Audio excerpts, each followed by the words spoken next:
It's exactly how they look at things. And the reason I can tell you that is I just finally got my benefits. I finally got to 90 after fighting for 20 years. And they didn't even get my PTSD. They didn't get a bunch of other stuff. So I'll be 100, but that's not what I'm not trying to brag. But we were looking at a guy's CMP appointment for his PTSD.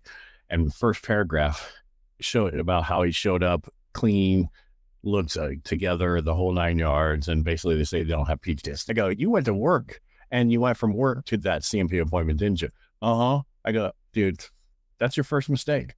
Yeah, it definitely is. It took me from a place where I was, I don't want to say I was dying, but I felt like I was, right? I was ready to quit. I was ready to quit. But one thing that people don't understand is, and as I was writing this app, it's amazing how much I've learned from watching stuff and everything else. And secondary conditions are the gold. What I mean by that is if you have tinnitus, bring it in there. There's so many secondaries to that you can now don't have to worry about if it's connected to service. You just connect it to the tinnitus. Well, when I was in the service, I constantly had some sinus infections, and it's in my record. So they gave me 50%. But if you were over in Iraq or other places and, all the PACT Act stuff, you still have to have a diagnosis that there's something wrong with you in order to get that taken care of. But if you got 70 for PTSD and you get a 50 and another 50, you're pretty much going to be 100%. I mean, don't quote me on that because it depends on how much you are for PTSD and what those things are. But the VA math is so messed up, but I've finally realized how to understand it.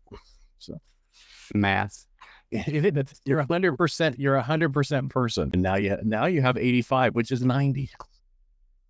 They round up. So then you only have to get to 95 to get to 100. It's just people don't understand how to put the stuff together. I didn't know 2 years ago when was it 2 years ago? If I would have known back then, I would have pushed my record a little bit longer to get that PTSD diagnosis in there. So I would have gotten the PTSD diagnosis. But that's enough about me and my issues with VA and what we do. But I'm just saying, get help somewhere.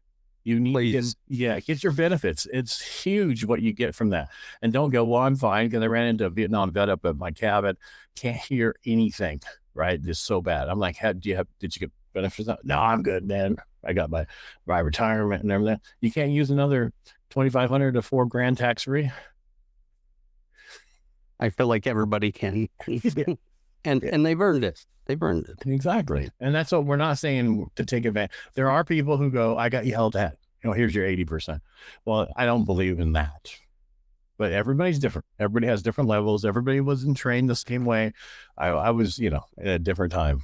So, yep.